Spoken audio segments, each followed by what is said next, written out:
Welcome to episode 334 of the Brainy Business, Understanding the Psychology of Why People Buy. Today's episode is all about unleashing your primal brain with Tim Ash. Ready? Let's get started.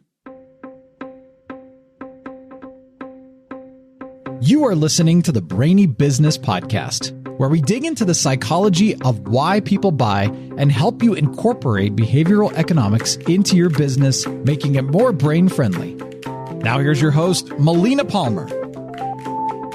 Hello, everyone. My name is Melina Palmer, and I want to welcome you to the Brainy Business Podcast. Today's episode is a refresh of my conversation with Tim Ash about his book, Unleash Your Primal Brain, which first aired in October of 2020. Tim is a wealth of information on the brain, as well as how and why we have evolved to be the way we are. This is really fundamental to behavioral economics and behavioral science, because if you understand and can start to see the underlying logic in the decisions the brain is making, what may trigger one response versus another, it can make it easier to predict what someone might do in a particular moment. This is really important in business as you look to set up tests or think through an experience journey, because it lets you be really thoughtful about how you present information and gives you an opportunity to see if what you thought would happen lines up or if there might be something else at play. As you know, planning for what you think people should do often doesn't get you to the real behavior, at least when you're thinking of it from the perspective of a logical, conscious brain. However, when you understand how the brain has evolved and those primal instincts, like some of what Tim is going to be talking about today, it really helps you to predict, plan, and design for what people will actually do. And that's what we're always looking for here at the Brainy Business. I'll, of course, let Tim tell you all about it as we revisit this conversation on unleashing your primal brain. Really quickly, don't forget, there are links for everything, including past episodes, books like Unleash Your Primal Brain, articles, and more, all waiting for you in the show notes for this episode, which are found within the app you're listening to and at thebrainybusiness.com/334. All right, let's talk about unleashing your primal brain. Tim Ash, welcome to the Brainy Business Podcast. Thanks so much, Melina. I am very excited to have you on the show today talking about primal brains and just how our brains have developed over many, many moons. So maybe tell a little bit about you, who you are, and how you got this fascination with brains, all things brainy. Well, it started early when I came out to University of California, San Diego, got a full ride, UC Regents academic scholarship there. And my undergrad majors were computer engineering and cognitive science, which was in the psychology department at the time. And then I stayed there for grad school and studied neural networks, or what would now be called machine learning or artificial intelligence. And I had the real interdisciplinary stew. So I'm interacting with neuroscientists, linguists, economists, computer people, electrical engineers. UCSD was a real kind of synthesis and breaking out of silos kind of place, and everybody played with everyone. So I've always had this fascination. And then I went and started my own marketing agency and applied these principles to clients like Google and Nestle and Facebook. And we created 1.2 billion in value, basically using neuromarketing techniques. And so now I've come around full circle, and I just want to use this for ethical reasons and not necessarily for, manipulation or discord or pulling money out of people's wallets. So I just want to level the playing field and explain to everyone, not just our clients, about how our brains really evolved and to kind of get more perspective, understand ourselves better. Yeah. Oh, and so definitely vast background. And for those who, so we don't do the video here, but I can see we've got I commented when you popped up of the wall of priming, in that Tim's background is maybe 500 speaker badges in a nice collage behind him. Yeah, they wallpaper. It's cheaper than wallpaper. I always joke, but it's I've done a keynote speech or two, a couple hundred plus over 4 continents. So that's a lot of fun. Yeah. So just let's jump in on it. So how did our brains evolve? Talk to us about the brain. How do you like to talk about it? I like to think of it as my red thread through all of this is the brains didn't just pop into existence, and there's this uniquely human brain that just came about. That we're the product of evolution, and in order to understand us, you have to understand the whole evolutionary arc. There's stuff we borrowed from and share with very early forms of life that are still around, and then think of the brain as kind of a Band-Aid on top of a fix, on top of an upgrade. And, but we got here as a result of that whole arc of evolution. So it's important to understand it from that standpoint. Yeah. And so we've got all sorts of things going on with the chemicals in the brain, and you talk about emotion. I know there's stuff on herding. So you have a chapter or a little section, I guess, that's about life without brains and why we need them. Yeah, well, so let's start with at the very beginning. In a sense, life has been around on Earth for about 3.5 billion years. Sophisticated brains are at least 500 million years old, and the transition, why we need brains, came about as a needing to respond to fast changes in our environment resulting from movement. So it was only moving animals that need a brain. Plants don't need one. They have all kinds of adaptive behaviors. They open only when there's sunlight. They try to sink roots towards where there's water. So you can think of all that's kind of intelligent. They heal wounds with sap, but really those are not learned responses. They're just kind of built in, automatic. So insects and animals need brains because we're in a world of movement. And in order to think fast enough to survive in that environment, that's what brains are really for. Yeah. And so we developed those brains, and knowing that they do take up a lot of power and energy, they've got a lot going on, which is why we need our, where I talk about it as subconscious and conscious. And there's also, system 1, system 2, that sort of thing. But can you talk a little bit about how you approach the thought about rules in the brain and how that those heuristics or biases? Sure. Well, I think, you hit on something that's important. The brain is a very energy intensive system, so it better be justifying itself. It better be paying the freight, as it were. And human brains in particular are incredibly expensive to maintain, even compared to, you'd think of a smart primates like our closest cousins, chimps, gorillas, and so on. They use about 8% of their resting metabolism to power their brains. We use about a quarter. So 3 times as much. And that's a huge energy output, and it better be doing something useful. So you can think of the body as balancing between digestion, voluntary movement, and just brain. And when you run out of energy, you need sleep and rest. So those are kind of that's the performance envelope in which we're experiencing life. For human beings, the brains, the reason it burns up 3 times more energy is that newer part of the brain, not the subconscious, is really there to model our complex social relationships. There's a lot of misconceptions about that our brains are really there for inventing microwave ovens and sending people to the moon, but that kind of thinking brain 2 + 2 is 4 is not what it's for. Whenever we're not doing a computational or planning task like that, we default to modeling our environment socially. So I'll give you an example. So it's like, hey, Melina, if I met your friend who went out with your cousin and who dated his sister and who works for your business partner, and I decide to do something rude to them, what are the consequences of that, and how will the power dynamics in the tribe shift? So to be able to model that in real time, that's really what the new part of the brain is for. It's not for logical reasoning. It's for really accurate social dynamics. And so that is the sort of original evolution as to why this developed for us humans as we were getting into those more complex tribal life. But as our environment, I guess that evolution allowed us to build a world around us that far exceeds what the brain was actually built for, faster than it can evolve, right? That's exactly right. Well, I mean, basically, actually, evolution is accelerating and certain things are evolving in human beings faster, but still on the time scale of society, I mean, we're about to drive off of a climate crisis cliff, and who knows whether even life on Earth continues. Probably the 6th large extinction event in the planet's history coming up here. But, for the time scale of decades or hundreds of years, there's no evolution.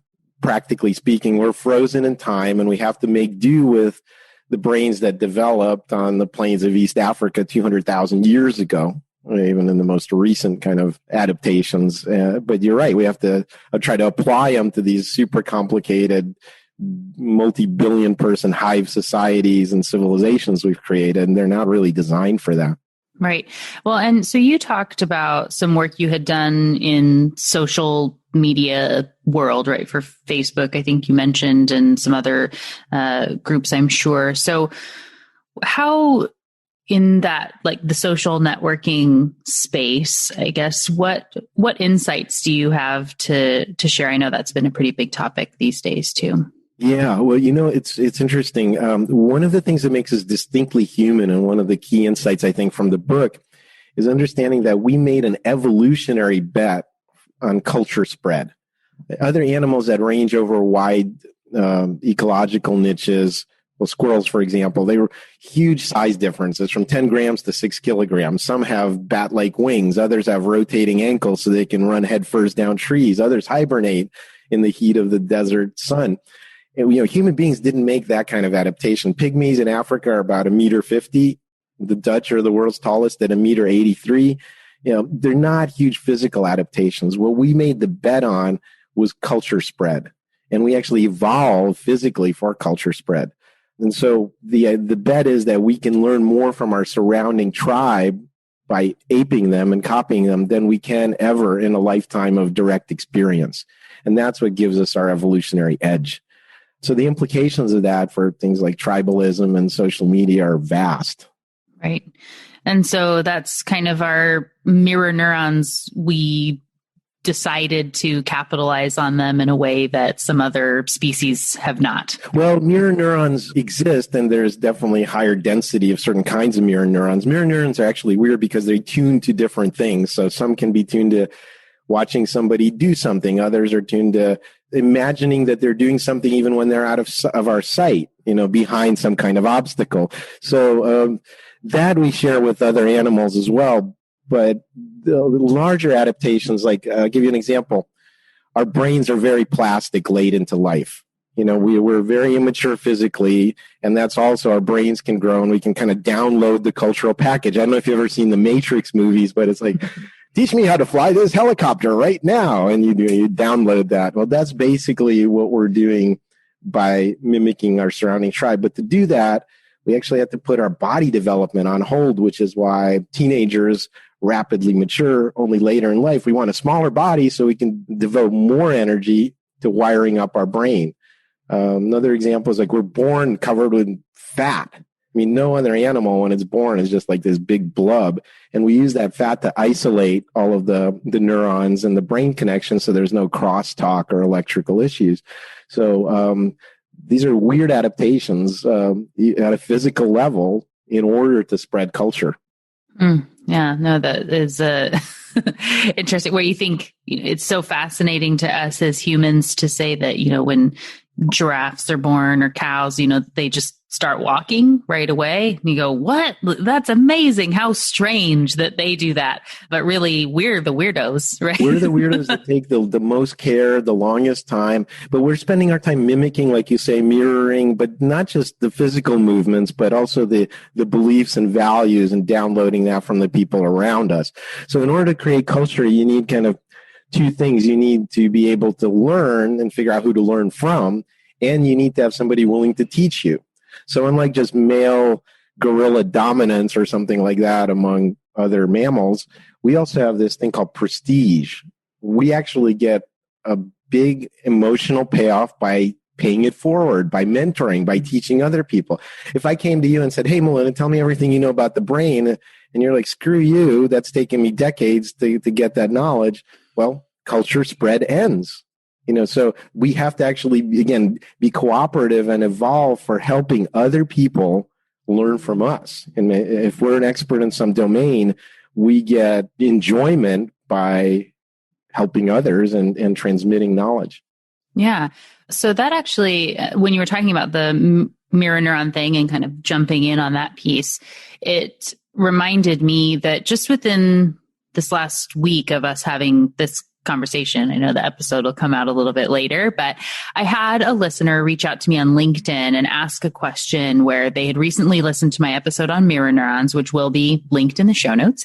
And he was asking about the statement of where mirror neurons don't fire for random gestures, right? So if I'm just waving my arms around, it doesn't necessarily, I'm not like needing to learn from that experience. But it was talking about when you're picking up a teacup and how the context matters. So when you had crumbs around, it would fire neurons differently if it looks like you're cleaning up versus if you're going to be taking a sip versus if it's just on a white background picking up the cup. And so he was asking this question of if we know why and how it sort of discerns which things have the context and how any of that works. Do you have an answer to that question? Well, like I said, apparently there's evolutionary reasons for some of this. So some of it is modeling. So things that are out of our sight that we need to be able to imagine what someone's doing. So there's kind of continuity and it's tied to theory of mind. And I want to be able to model what's inside of another person's head. Others have direct survival goals. Things like feeding. We're very keyed in on how to eat and how to interpret people's gestures. And a lot of it is actually physical skill rehearsal. Again, because we have these physically retarded bodies in terms of development, kids can't practice running and jumping. But if they see an adult doing it, they're actually simulating that and wiring up the connections for voluntary muscle control without moving their muscles. So think of it again from evolutionary standpoint. There are mirror neurons that do each of the things that I described. And it's because it helps with survival. Right. Yeah, that was the kind of explanation that I was giving and saying that I am not by any means any sort of like leading expert in mirror neurons. But the piece being to me is sort of if somebody's just randomly kind of waving their arms around as far as I'm concerned and I see them across a room, I have no need to learn from what they're doing. It just looks strange and I'm not paying attention, doesn't mean anything, so my neurons aren't firing. If someone says, oh, they're doing this new dance move, then I can go, oh, and then I want to watch and my neurons are going to fire. Well, so you bring up some kind of a related important thing. I remember I was talking about culture spread and how we want to learn from what we want to teach others. But one of the huge puzzles that needed to be unlocked from an evolutionary standpoint is who do I learn from? What do I learn and who do I learn from? And we want to basically learn from successful examples of people. Okay. So sometimes that often it meant older people because just by being older, they've survived, right? They're still around to teach us. So they must know something. But a lot of it has to do again with creating a sense of tribal cohesion. So across all cultures and ages, we prefer to learn from co-ethnics, people that look like us, co-gender. We don't get socialized into being, in your case, a woman because you're around women. It's you actually are wired to say, okay, this person's like me, so I'm going to learn from them. People that speak the same language or even the same dialect, even before we can understand words, we prefer the babble of people speaking our dialect, nonsense words, than the babble of people speaking another dialect. So all of that kind of reinforces tribalism and group cohesion. We're essentially going to learn from people that are most like us. Mm-hmm.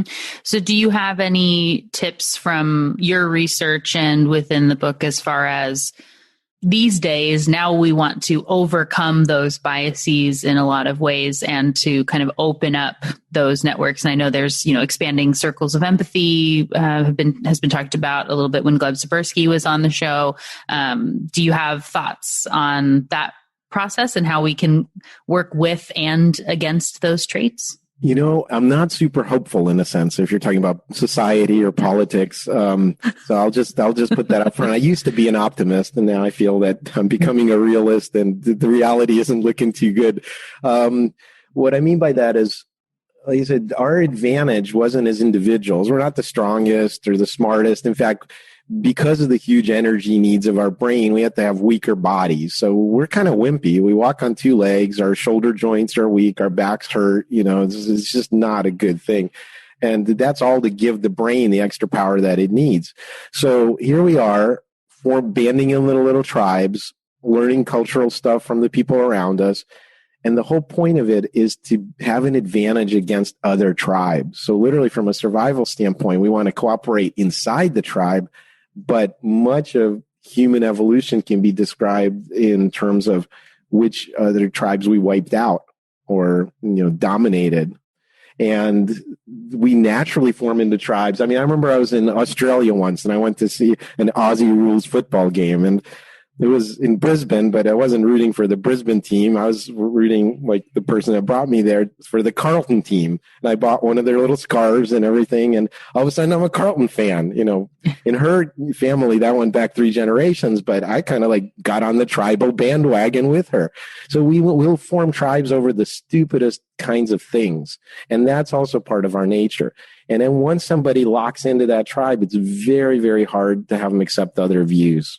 The other, the enemy, and we see that with these kind of social media echo chambers, and so the big task is pulling towards the center and somehow, like you say, having a larger circle of empathy.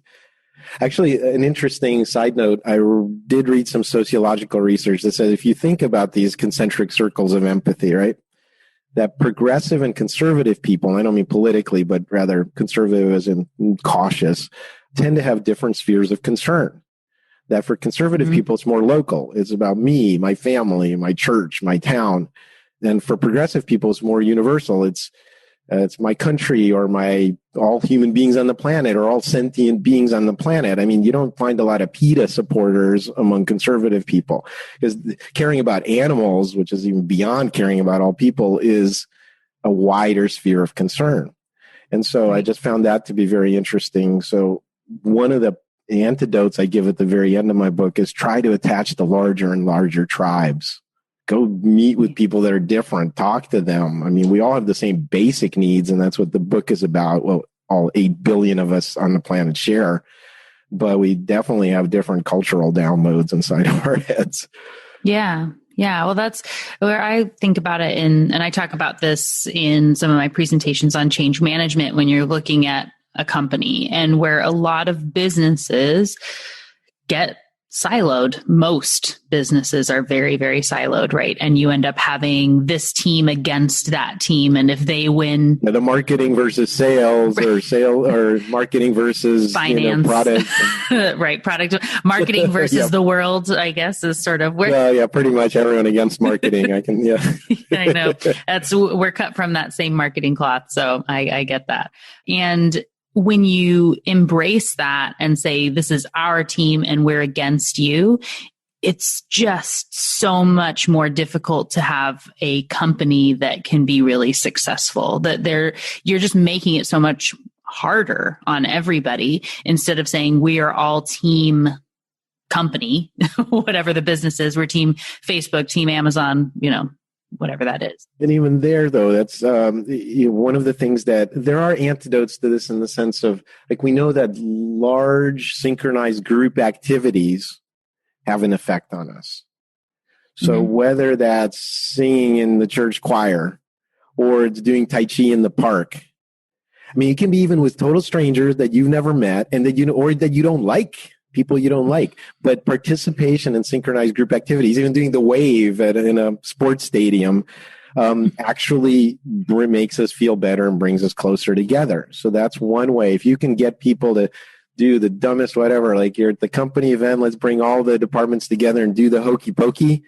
Okay, that's going to have a positive impact. That's good to know.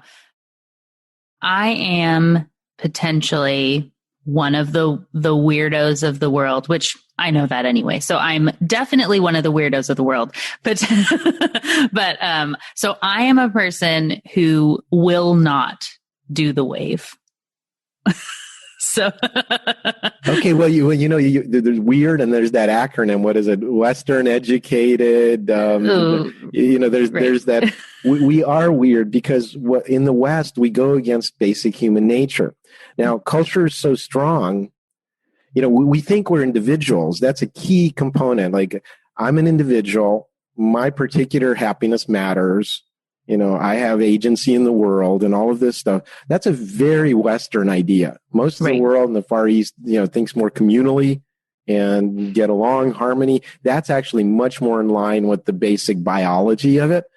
So, but culture is so strong that even the notion that I'm an individual, that was implanted culturally into your head by your surrounding tribe. Right. You weren't in the West. You wouldn't think like that. We think we're like, no person is an island. No one can tell me what to do, or I'm such an iconoclast. Well, that notion of being an individual was itself something that was snuck into your head via back door culturally. Right. I know. And it's a funny thing that was making me think of the book, The Time Machine from eons ago these days, right? But so where you end up with... Yeah, H.G. Wells, yeah. Yeah, so you have the Morlocks, of which if you think about in a world where if this like sort of westernized culture versus others, we really would develop just so differently in the traits that go on in our group versus others. And it's not sunlight or not, but it does have an impact overall if it's allowed to perpetuate long enough. Yeah. And by the way, I'll just talk about individualism and loneliness and kind of that whole axis. So we're the most hypersocial of all animals. I mentioned that we're there to model the modern part of the brain's there to model all the social interactions. We have a close group size. Robin Dunbar did a lot of research around this, of about 100 to 200 people that we can have direct relationships with. And outside of that, it's more of strangers. We can cooperate at the level of ideas with billions of people, but not know them personally.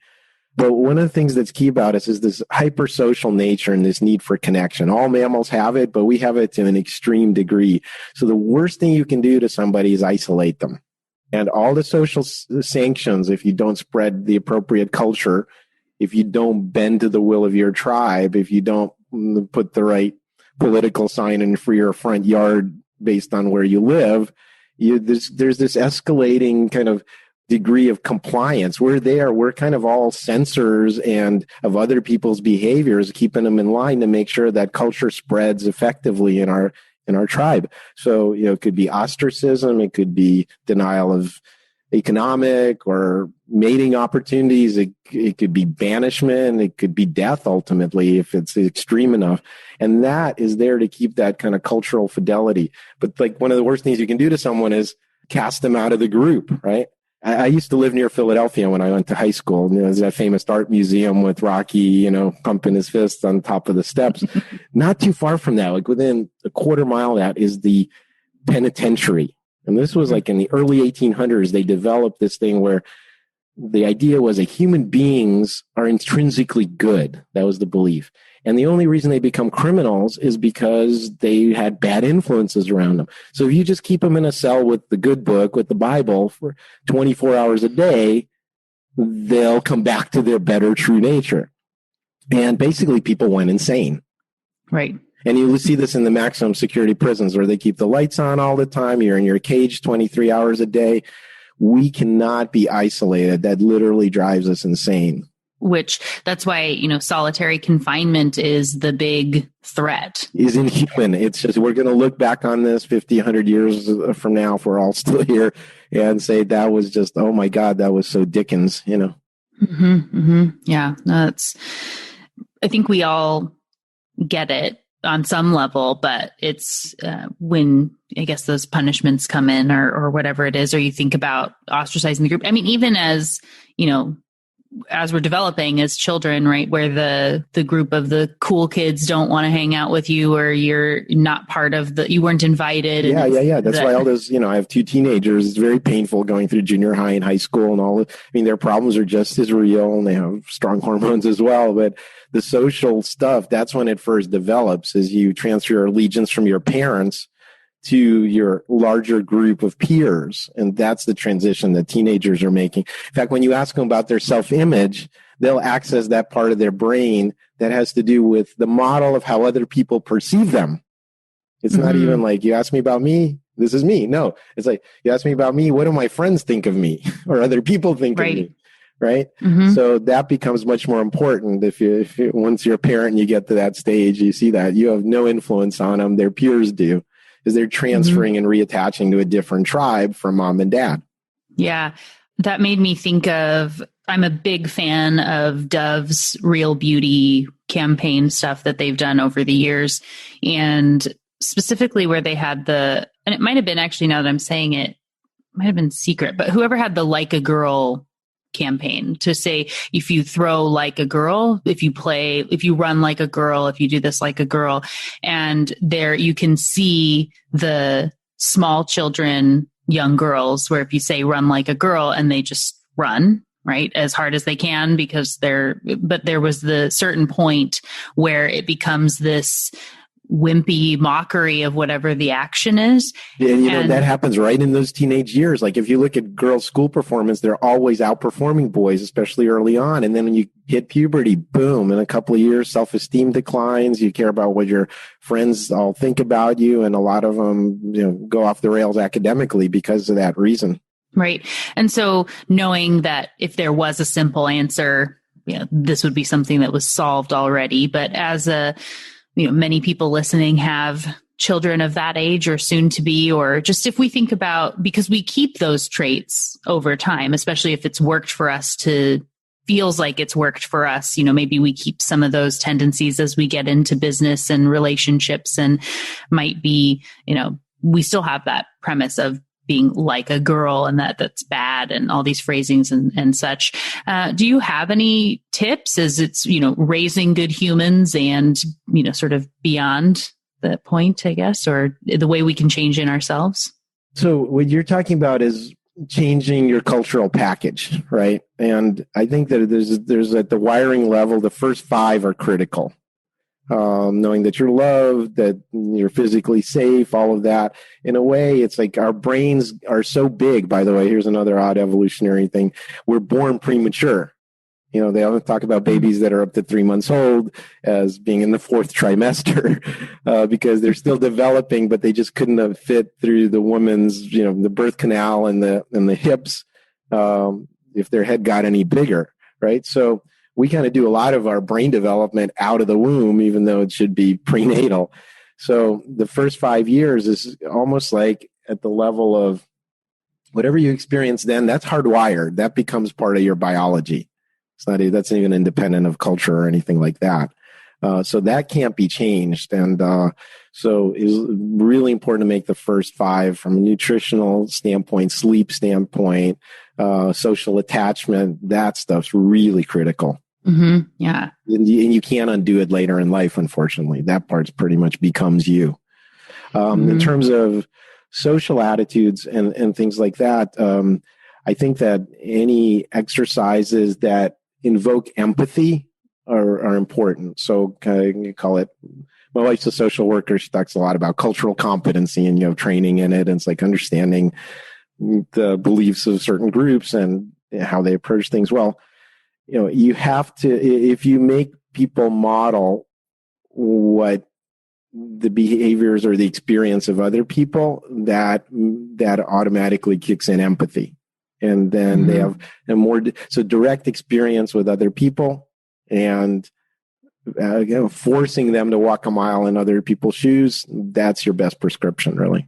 Right. Well, that's that power of novelty and story and how our brains are really wired for that experience. It gets back to the mirror neurons and all that too. So, well, okay, but I want to say something about storytelling because storytelling's got a couple of evolutionary principles. We love language, and that's one of our advantages evolutionarily. But primarily, storytelling is there. One thing is to simulate experience and do things that we can't directly do. Like, I don't know if you've seen the movie Sophie's Choice with Meryl Streep. She's World War II, concentration camp. She has to decide which of her children to send to the gas chambers. I mean, nobody wants to be in that situation, right? But you can vicariously live it by watching that movie. Right. Without doing the damage to yourself. So it's a form of simulation, just like REM sleep is a form of simulation. It's like running away from the bear. We actually stop all of our voluntary muscular movements so we don't hurt ourselves, but we're simulating nightmare scenarios very often because that's training for how to do it in waking life without paying the price. Same thing for stories, right? Told stories, movies. But the other really important underestimated reason for storytelling is to maintain cultural cohesion. Again, it's to maintain the values of our tribe so that knowledge spreads faster and we have an evolutionary edge. The problem with that, and this is where I have a problem with just kind of the more simplistic argument about mirror neurons, is the cultural package determines how we examine and experience the same story. Let me give you a quick example that I use in the book. So if I told you a story about the matador who deftly sideswipes with his cape and as the charging bull passes an inch from his body, plunges the sword from above into his shoulder blades and hits its heart and kills it, right?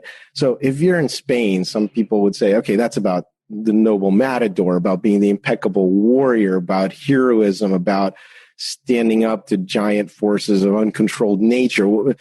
And then if you're with PETA, you're thinking, okay, this is animal torture, and by buying tickets to this, you're sanctioning it, and this is barbaric and should be stopped immediately.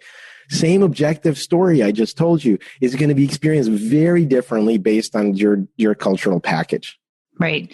And I've been talking a lot about context in all of the application of behavioral science, behavioral economics, and knowing that context is hugely important. And that's where you have that example there of knowing what the backstory is that someone has and who you're talking to. Let's call it values. Yeah. Right. Yeah. So, we're talking about that concentric circles of empathy. And so let's take conservative people versus progressive people. And if, again, same objective reality, which is in the U.S., family separation at the border of people trying to claim asylum and kids in cages and stuff like that. So for the progressive people, it's like, are you kidding me? We're all human beings. I can't believe you're doing that to children, right? And for the more conservative people, they have a more local sphere of concern. It's like, well, doesn't look like me, not in my town, didn't go to my church, right? So to them, it's outside of their sphere of concern. So they're interpreting it very differently. Yeah. Like you said, I feel like I've already asked so how do we change that? But I think that kind of shows which side of the progressive conservative where I land. Well, I'm very open about that. I'm becoming a raging communist in my old age. I was born in the Soviet Union and I've kind of come full circle to that. No, just kidding. Oh, goodness. Well, and I think, that touches a little bit where you're talking about the way we're talking about the value, the story, the understanding the motivations, and some of that is very tied in. I want to mention Will Leach and his book, Marketing to Mind States. Yeah, we have Marketing to Mind States. Yeah. And he's been on the show twice now since he's one of my colleagues at Texas A&M University in the new certificate program where we're teaching.